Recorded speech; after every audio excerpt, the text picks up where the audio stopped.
कृष्णा मेरे सभी प्यारे कथा श्रोताओं को मेरा नाम है नमित अग्रवाल और स्वागत है आपका मेरे चैनल कथावाचक में। भीष्म जी का उपदेश युधिष्ठिर के लिए जारी है और आज जो है शौनक और सौती जी का एक संवाद चल रहा है, उसको हम आरंभ करते हैं। शौनक ने पूछा, भगवान, हमने परमेश्वर के महात्म्य को सुना तथा उन्होंने धर्म के घर में जो नर नारायण रूप से अवतार धारण किया था वह बात भी मालूम हुई। अब हम यह जानना चाहते हैं कि जगत को धारण करने वाले भगवान ने अद्भुत रूप और प्रभाव से युक्त हयग्रीव अवतार क्यों धारण किया था और उस रूप में भगवान का दर्शन करके ब्रह्मा जी ने कौन सा कार्य संपन्न किया। सौती ने कहा, शौनक, भगवान के हयग्रीव अवतार की चर्चा सुनकर राजा जन्मेजय को भी तुम्हारी ही तरह संदेह हुआ था। तब उन्होंने इस प्रकार प्रश्न किया, विप्रवर, ब्रह्मा जी ने भगवान के जिस हयग्रीव रूप का दर्शन किया था वह किस लिए प्रकट हुआ, यह बताने की कृपा करें। वैशंपायन जी ने कहा, राजन, इस जगत में जितने प्राणी हैं वे सब ईश्वर के संकल्प से उत्पन्न हुए पंच महाभूतों से युक्त हैं। विराट स्वरूप भगवान नारायण इस जगत के ईश्वर और सृष्टा है। वे ही सब जीवों के अंतरात्मा, वरदाता, सगुण और निर्गुण रूप है। अब तुम पंचभूतों के आत्यांतिक प्रलय की बात सुनो। पूर्व काल में जब इस पृथ्वी का एकाणव के जल में, जल का तेज में, तेज का वायु में, वायु का आकाश में, आकाश का मन में, मन का व्यक्त में, व्यक्त का अव्यक्त प्रकृति में, अव्यक्त का पुरुष अर्थात ब्रह्मा में और पुरुष का सर्वव्यापक परमात्मा में लय हो गया, उस समय चारों ओर अंधकार ही अंधकार छा गया। उसके सिवा और कुछ नहीं जान पड़ता था। उस अवस्था में विद्या शक्ति से संपन्न श्री हरि ने योग निद्रा का आश्रय लेकर कारण रूप जल में शयन किया तथा नाना गुणों से उत्पन्न होने वाली अद्भुत सृष्टि के संबंध में विचार करते करते उन्हें अपने महान गुण का स्मरण हुआ। उससे अहंकार प्रकट हुआ। वह अहंकार ही चार मुखों वाले ब्रह्मा जी है, जो सब लोकों के पितामह और भगवान हिरण्य गर्भ के नाम से विख्यात है। उस समय भगवान नारायण की नाभि से कमल प्रकट हुआ था, जिसमें कमल लोचन ब्रह्मा जी का आविर्भाव हुआ। अत्यंत तेजस्वी सनातन देव ब्रह्मा जी ने सहस्त्र दल कमल पर विराजमान होकर जब इधर उधर दृष्टि डाली तो उन्हें समस्त जगत जलमय दिखाई पड़ा। तब ब्रह्मा जी सत्व गुण में स्थित होकर प्राणियों की सृष्टि में प्रवृत्त हुए। वे जिस कमल पर बैठे हुए थे उसका पत्ता सूर्य के समान देदीप्यमान था। उस पत्ते पर पहले से ही भगवान नारायण की प्रेरणा से जल की 2 बूंदें पड़ी थी, जो रजोगुण और तमोगुण की प्रतीक थी। आदि अंत से रहित भगवान अच्युत ने उन दोनों बूंदों की ओर देखा। उनमें से एक बूंद भगवान की दृष्टि पड़ते ही तमोमय मधु नामक दैत्य के आकार में परिणत हो गई। उस दैत्य का रंग मधु के समान था और उसके शरीर की कांति बड़ी सुंदर थी। जल की दूसरी बूंद, जो कुछ कड़ी थी, नारायण के आगे से रजोगुण से उत्पन्न कैटभ नामक दैत्य के रूप में प्रकट हुई। तमोगुण और रजोगुण से युक्त वे दोनों दैत्य मधु और कैटभ बड़े बलवान थे।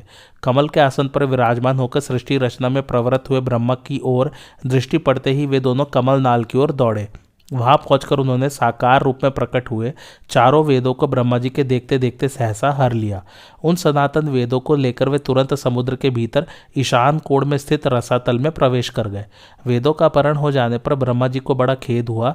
वे मन ही मन परमात्मा से कहने लगे, भगवान, वेद ही मेरे उत्तम नेत्र हैं, वेद ही मेरे बल है, वेद ही मेरे आश्रय और वेद ही मेरे उपास्य देव है। मेरे उन्हीं वेदों को 2 दानवों ने बलात् छीन लिया है। उसके बिना मुझे सब और अंधकार दिखाई देता है। वेदों के बिना मैं संसार की सृष्टि कैसे कर सकता हूँ। ओह, मुझ पर यह बड़ा भारी संकट आ गया। इस तीव्र शोक से मेरा हृदय फटा जा रहा है। इस प्रकार विलाप करते करते उनके मन में यह विचार उठा कि मैं भगवान श्री हरि की स्तुति करूं। यह बात ध्यान में आते ही वे हाथ जोड़कर परम आराध्य परमात्मा की स्तुति करने लगे। भगवान, आप हमारे पूर्वज हैं, वेद आपका हृदय है, आप जगत के आदि कारण सबसे श्रेष्ठ सांख्य योग की निधि और सर्वशक्तिमान है, आपको नमस्कार है। व्यक्त जगत और अव्यक्त प्रकृति को उत्पन्न करने वाले परमात्मन, आपका स्वरूप अचिंत्य है। आप कल्याणमय मार्ग अर्थात मोक्ष में स्थित है।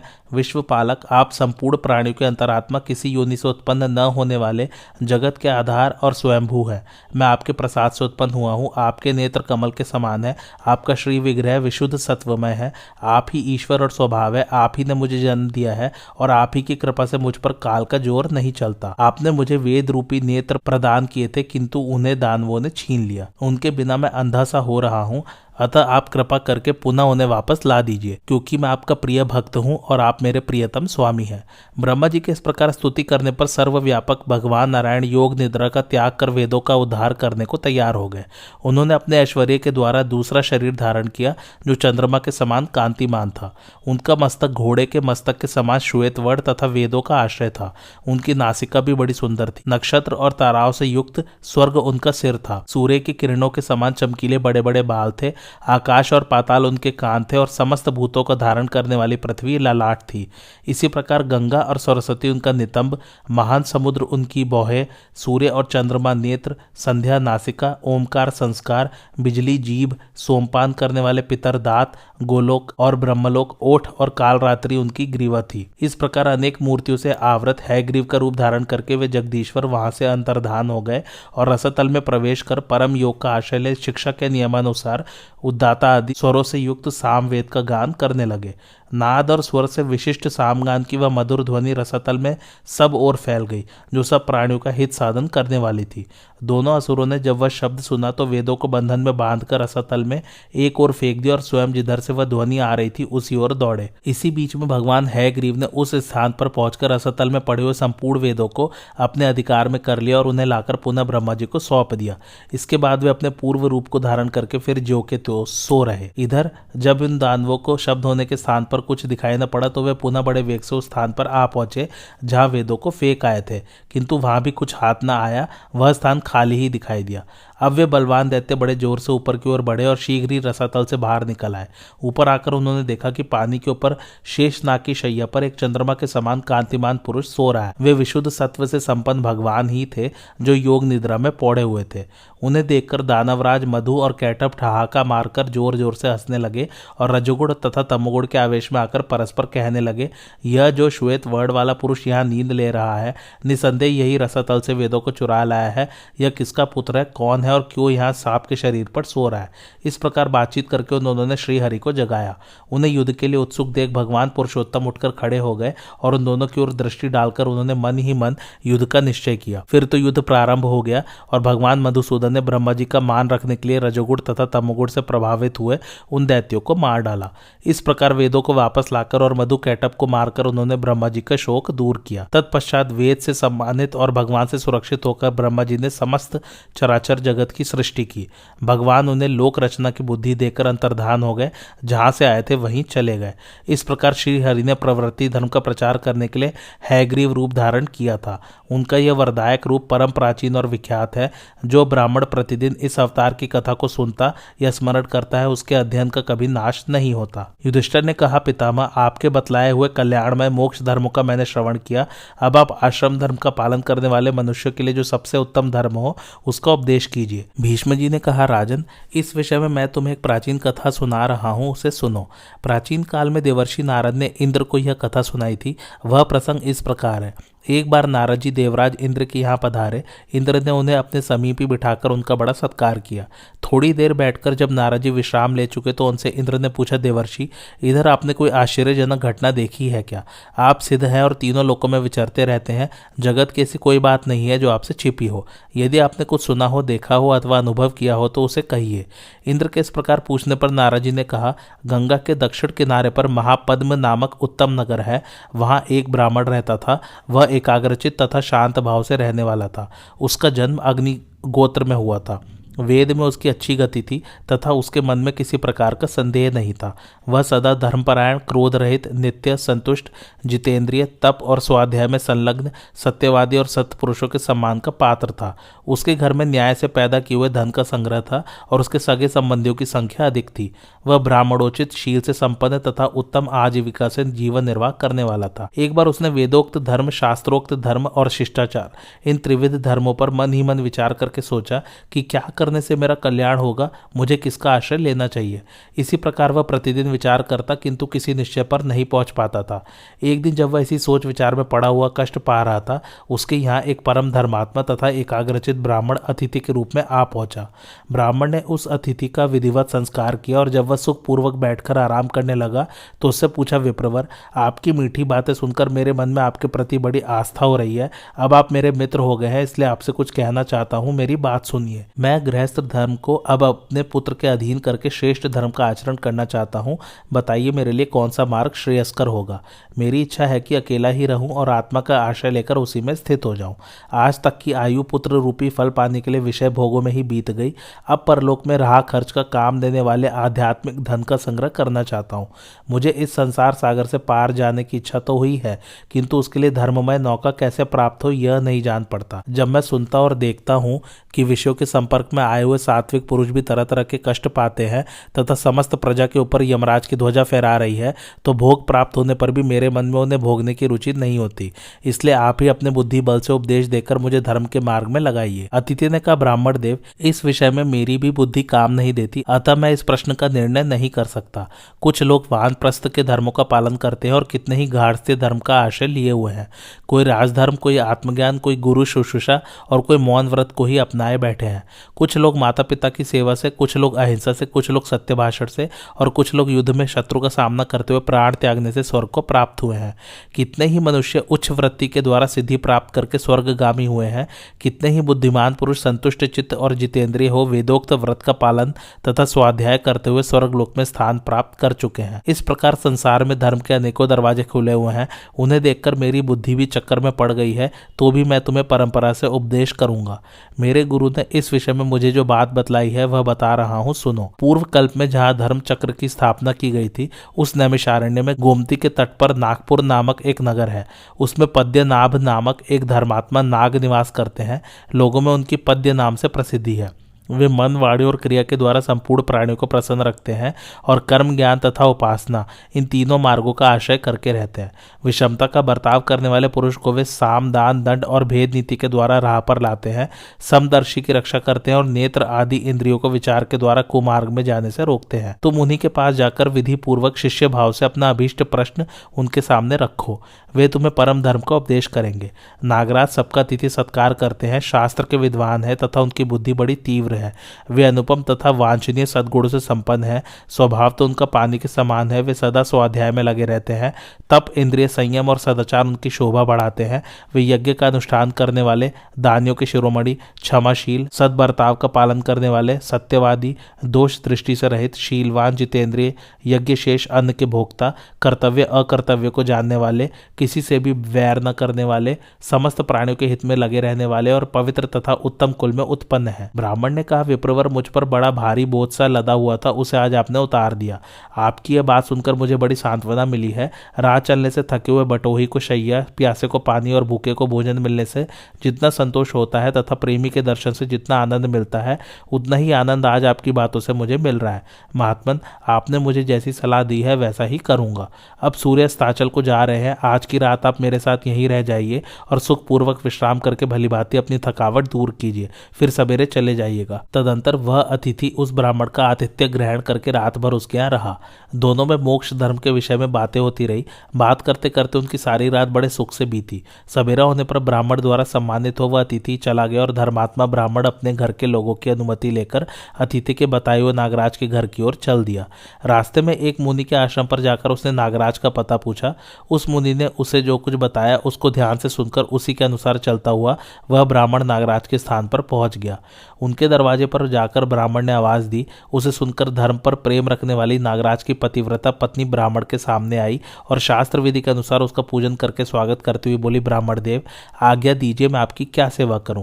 ब्राह्मण ने कहा, देवी, तुमने मधुर वाणी से मेरा स्वागत और पूजन किया, इससे मेरी थकावट दूर हो गई। अब मैं महात्मा नागराज का दर्शन करना चाहता हूँ। यही मेरा सबसे बड़ा कार्य और मनोरथ है और इसी के लिए आज मैं उनके इस आश्रम पर आया हूँ। किंतु उस समय नागराज वहां उपस्थित न थे। वे सूर्य का रथ खींचने चले गए थे। इसलिए ब्राह्मण ने कहा, देवी, जब नागराज यहाँ आ जाए तो शांत भाव से उन्हें मेरे आगमन का समाचार बतला देना। मैं उनकी प्रतीक्षा करता हुआ गोमती के तट पर निवास करूंगा।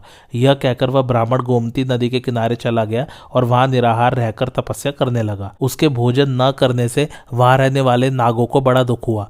तब नागराज के बंधु बांधव, स्त्री और पुत्र सब मिलकर ब्राह्मण के पास गए और बारंबार उसकी पूजा करके कहने लगे, तपोधन, आपके यहाँ आए आज 6 दिन हो गए, किंतु अभी तक आप भोजन लाने के लिए हमें आज्ञा नहीं दे रहे हैं।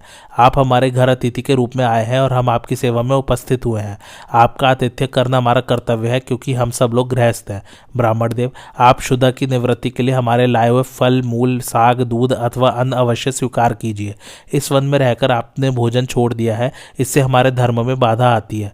बालक से लेकर वृद्ध तक हम सब लोगों को इस बात का कष्ट है। हमारे कुल में कोई भी ऐसा नहीं है जो देवता, अतिथि और बंधुओं को अन्न देने के पहले ही भोजन कर लेता हो।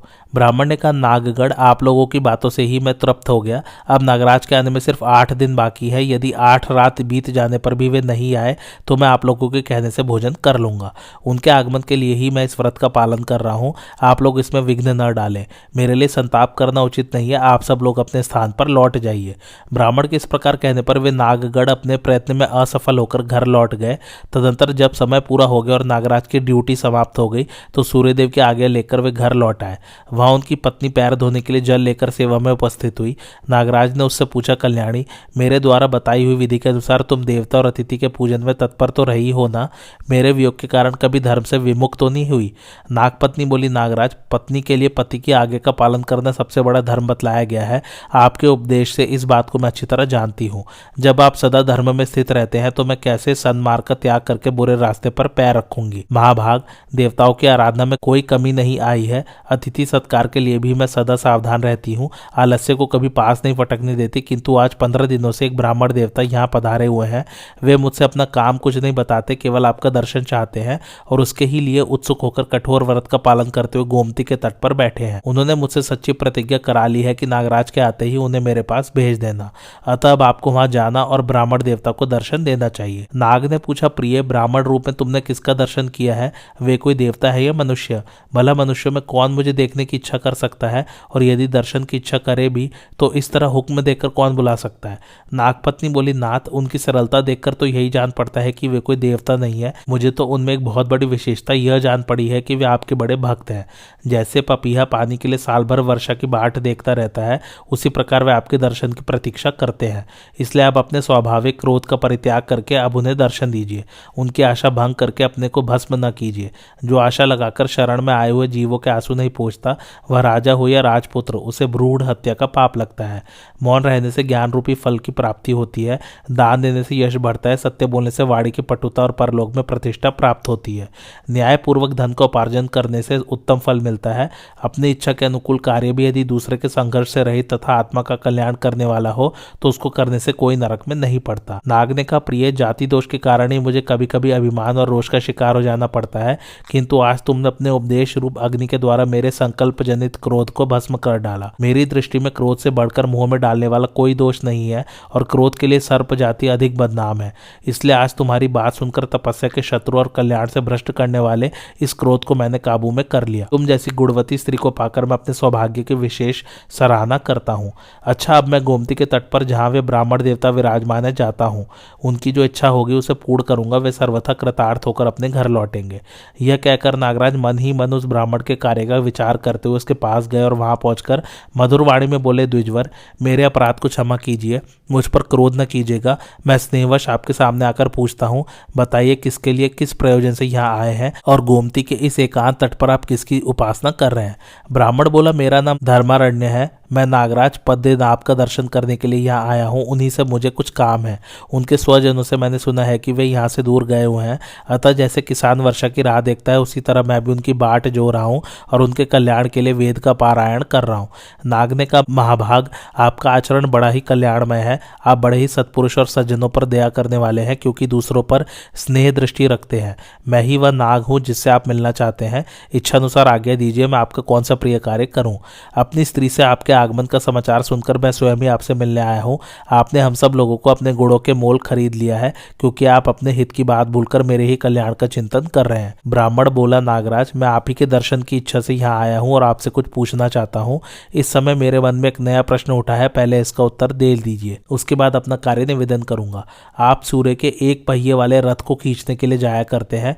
यदि वहां कोई आश्चर्यजनक बात आपने देखी हो तो बताने की कृपा करें। नाग ने कहा, ब्राह्मण, भगवान सूर्य अनेकों आश्चर्यों के स्थान है, जिनके तेज में स्वयं परमात्मा का निवास है, जिनसे नाना प्रकार के बीज उत्पन्न होते हैं, जिनके ही सहारे चराचर जगत के साथ समस्त पृथ्वी टिकी हुई है, तथा जिनके मंडल में आदि अंत रहित सनातन पुरुषोत्तम नारायण विराजमान है। उनसे बढ़कर आश्चर्य की वस्तु और क्या हो सकती है? किंतु इन सब आश्चर्यों से भी बढ़कर एक आश्चर्य की बात मैं बता रहा हूँ, उसे सुनिए। प्राचीन काल की बात है, दोपहर के समय भगवान भास्कर संपूर्ण लोकों को तपा रहे थे। उसी समय दूसरे सूर्य के समान एक तेजस्वी पुरुष दिखाई पड़ा। वह अपने तेज से संपूर्ण लोकों आलोकों को प्रकाशित करता हुआ मानो आकाश को चीरकर सूर्य की ओर बढ़ा आ रहा था। पास आने पर भगवान सूर्य ने उसे भेंटने के लिए अपनी दोनों भुजाएं फैला दी। उसने भी सम्मान के लिए अपना दाहिना हाथ सूर्य की ओर बढ़ा दिया। तत्पश्चात आकाश को भेद कर वह सूर्य की किरणों के समूह में समा गया और एक ही क्षण में तेज राशि के साथ एकाकार होकर सूर्य स्वरूप हो गया। उस समय हम लोगों के मन में यह संदेह हुआ कि इन दोनों में असली सूर्य कौन थे, जो इस रथ पर बैठे हुए थे वे, अथवा जो अभी पधारे थे वे। ऐसी शंका होने पर हमने सूर्य से पूछा, भगवान ये जो द्वितीय सूर्य के समान आकाश को लांघ कर यहाँ तक आए हैं कौन थे? सूर्य ने कहा, ये उच्च वृत्ति का पालन करने वाले एक सिद्ध मुनि थे जो दिव्य लोक को प्राप्त हुए हैं। फल मूल सूखे पत्ते पानी और हवा यही इनके भोजन की सामग्री थी। इन्होंने संहिता के मंत्रों से भगवान शंकर का स्तवन किया था। ये सदा अपने मन को वश में रखते थे, किसी का संग नहीं करते थे और बड़े निष्प्रह थे। खेत आदि में गिरे हुए अनाज के दाने अथवा बाल बीन कर लाते और उसी से जीविका चलाते थे। साथ ही समस्त प्राणियों के हित में तत्पर रहते थे। ऐसे लोगों को जो उत्तम गति प्राप्त होती है उसे देवता, गंधर्व, असुर और नाग कोई नहीं पा सकते। विप्रवर, सूर्यमंडल में यही आश्चर्य मैंने देखा था। सिद्धि को प्राप्त हुए पुरुष इसी तरह इच्छानुसार उत्तम गति पाते हैं। ब्राह्मण ने कहा, नागराज इसमें संदेह नहीं कि यह एक आश्चर्यजनक वृतांत है। इसे सुनकर मुझे बड़ी प्रसन्नता हुई है। मेरे मन में जिस बात की अभिलाषा थी उसके अनुकूल वचन कहकर आपने मुझे रास्ता दिखा दिया। आपका कल्याण हो। अब मैं यहाँ से जाऊंगा। आप समय समय पर मेरा स्मरण करते रहे। नाग ने कहा, द्विजवर आपने अभी अपने मन की बात तो बताई ही नहीं, फिर चले कहाँ जा रहे हैं? जिस काम के लिए यहाँ आए थे उसे बताइए तो सही।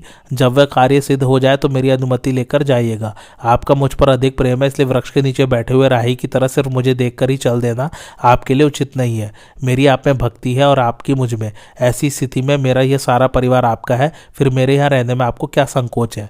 ब्राह्मण ने कहा, महाप्राज्ञा आपका कहना ठीक है। जो आप है सो मैं हूँ, हम दोनों में कोई भेद नहीं है। मैं, आप तथा समस्त प्राणी परमात्मा में लीन होने पर सदा एक रूपता को ही प्राप्त होते हैं। नागराज, पुण्य संग्रह के विषय में मुझे कुछ संदेह हो गया था, किंतु अब वह दूर हो चुका है। अब मैं उच्च व्रत का पालन करके अपने अभीष्ट अर्थ का साधन करूंगा, यही मेरा निश्चय है। आपके द्वारा मेरा कार्य बड़ी उत्तमता से संपन्न हो गया। मैं कृतार्थ हो गया। आपका कल्याण हो। अब मुझे जाने की आज्ञा दीजिए। इस प्रकार नागराज की अनुमति लेकर वह ब्राह्मण उच्च व्रत की दीक्षा लेने के लिए भृगुवंशी च्यवन ऋषि के पास गया। उन्होंने उसे दीक्षा दे दी और वह उस धर्मानुकूल व्रत का पालन करने लगा। उसने उच्च वृत्ति की महिमा से संबंध रखने वाली इस कथा को च्यवन मुनि से भी कहा। च्यवन ने राजा जनक के दरबार में नारद जी से यह पवित्र कथा सुनाई। नारद जी ने इंद्र को और इंद्र ने ब्राह्मणों को इस कथा का श्रवण कराया। युधिष्ठिर, परशुराम जी के साथ जब मेरा भयंकर युद्ध हुआ था उस समय वसु ने मुझसे यह कथा कही थी। इस समय जब तुमने मुझसे परम धर्म के संबंध में प्रश्न किया है तो उसी के उत्तर में मैंने यह पवित्र कथा तुम्हें सुनाई है। तत्पश्चात वह ब्राह्मण दूसरे वन में चला गया और वहां उच्च वृत्ति बिखरे हुए अनाज के दाने और बाल बीनने से प्राप्त हुए परिमित अन्न का भोजन करता हुआ यम नियम का पालन करने लगा। शांति पर्व यहीं समाप्त होता है। अब आरंभ होगा महाभारत का 13वां पर्व, जिसका नाम है अनुशासन पर्व। भीष्म जी ने कहा, महाभाग, तुम तो सदा परतंत्र हो, काल अदृष्ट और ईश्वर के अधीन हो, फिर अपने को शुभाशुभ कर्मों का कारण क्यों मानते हो? वास्तव में आत्मा का कर्तृत्वहीन स्वरूप अत्यंत सूक्ष्म और इंद्रियों की पहुंच के बाहर है। इस विषय में जानकार लोग गौतमी, ब्राह्मणी, व्याध, सर्प, मृत्यु और काल के संवाद रूप प्राचीन इतिहास का उदाहरण दिया करते हैं। पूर्व काल में गौतमी नाम वाली एक बूढ़ी ब्राह्मणी थी जो शांति के साधन में लगी रहती थी। एक दिन उसने देखा उसके इकलौते बेटे को सांप ने डस लिया और उसकी मृत्यु हो गई। इतने ही में अर्जुनक नाम के एक भैलिये ने उस सांप को जाल में बांध लिया और अमरशवश उसे गौतमी के पास लाकर कहा, देवी, तुम्हारे पुत्र के प्राण लेने वाला नीच सर्प यही है। जल्दी बताओ मैं किस तरह इसका वध करूं? इसे जलती हुई आग में झोंक दूं या इसके शरीर के टुकड़े टुकड़े कर डालूं? बालक की हत्या करने वाला यह पापी सर्प अब अधिक काल तक जीवित रहने की योग्य नहीं है। गौतमी ने कहा, अर्जुनक, तू अभी नादान है, इसे छोड़ दे, यह मारने के योग्य नहीं है। होनहार को कोई टाल नहीं सकता। इस बात को जानकर भी इसकी उपेक्षा करके कौन मनुष्य अपने ऊपर पाप का बोझ ला देगा? इसको मार डालने से मेरा पुत्र जीवित नहीं हो सकता और इसको जीवित छोड़ देने से भी कोई हानि नहीं होगी। फिर इस जीवित प्राणी की हत्या करके कौन अगाध नरक में पड़े? व्याध ने कहा, देवी, मैं जानता हूँ बड़े बूढ़े लोग किसी भी प्राणी को कष्ट में पड़ा दे किसी तरह दुखी हो जाते हैं। ये उपदेश तो स्वस्थ पुरुष के लिए है। मेरा मन खिन्न हो रहा है, अतः मैं इस नीच सर्प को अवश्य मार डालूंगा। तुम भी इसके मारे जाने पर अपने पुत्र का शोक त्याग देना। गौतमी ने कहा, मुझ जैसे लोगों को पुत्र शोक की पीड़ा नहीं सताती। सज्जन पुरुष सदा धर्म में ही लगे रहते हैं। इस बालक की मृत्यु इसी तरह होने वाली थी, इसलिए मैं इस सर्प को मारने में असहमत हूँ। तू भी कोमलता का बर्ताव कर और इस सर्प के अपराध को क्षमा करके इसे छोड़ दे। व्याध ने कहा, महाभागे, शत्रु को मारने में ही लाभ है। गौतमी बोली, अर्जुनक, शत्रु को कैद करके उसे मार डालने से क्या लाभ होता है? उसको छुटकारा न देने से किस कामना की सिद्धि हो जाती है? क्या कारण है कि मैं सर्प के अपराध को क्षमा न करूं तथा किस लिए मोक्ष प्राप्ति के प्रयत्न से वंचित रहूं? व्याध ने कहा, गौतमी, इस एक सांप से बहुतेरे मनुष्य के जीवन की रक्षा करना है, क्योंकि यदि यह जीवित रहा तो बहुतों को काटेगा। अनेकों की जान लेकर एक जीव की रक्षा करना कदापि उचित नहीं है।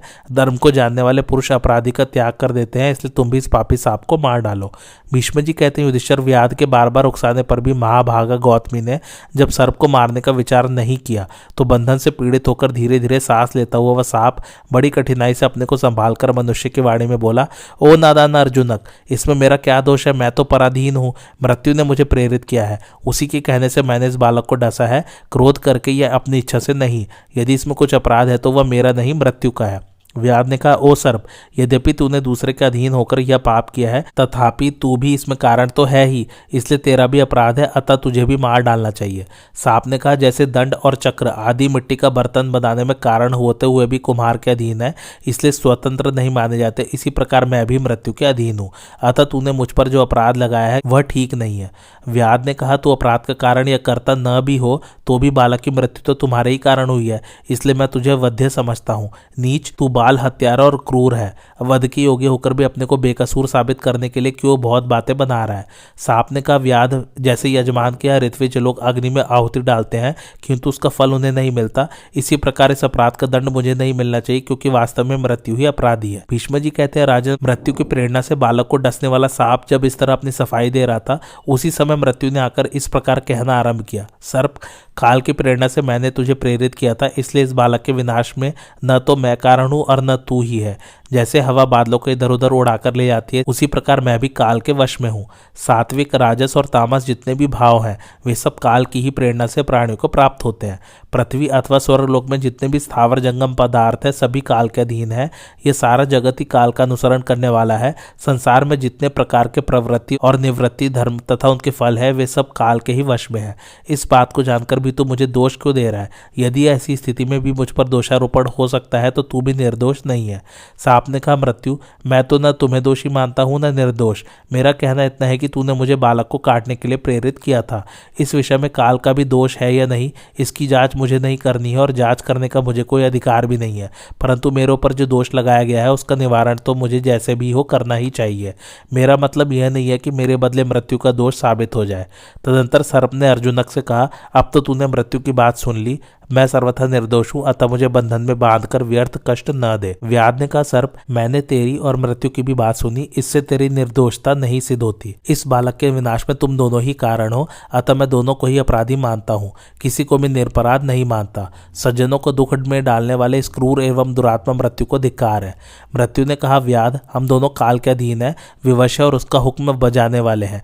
यदि तो अच्छी तरह विचार करेगा तो हम दोषी नहीं प्रतीत होंगे। जगत में जो कोई काम हो रहा है वह सब काल की ही प्रेरणा से होता है। इस प्रकार इनमें बातें हो ही रही थी, तब तक वहां काल आ पहुंचा और सर्प मृत्यु तथा बहेलियों को लक्ष्य करके कहने लगा, व्याध, मैं, मृत्यु तथा यह सर्प कोई भी अपराधी नहीं है। प्राणियों की मृत्यु में हम लोग प्रेरक नहीं है। इस बालक ने जो कर्म किया था उसी से इसकी मृत्यु हुई है। इसके विनाश में इसका कर्म ही कारण है। जैसे कुम्हार मिट्टी के लोंदे से जो बर्तन बनाना चाहता है बना लेता है, उसी प्रकार मनुष्य अपने किए हुए कर्म के अनुसार ही नाना प्रकार के फल भोगता है।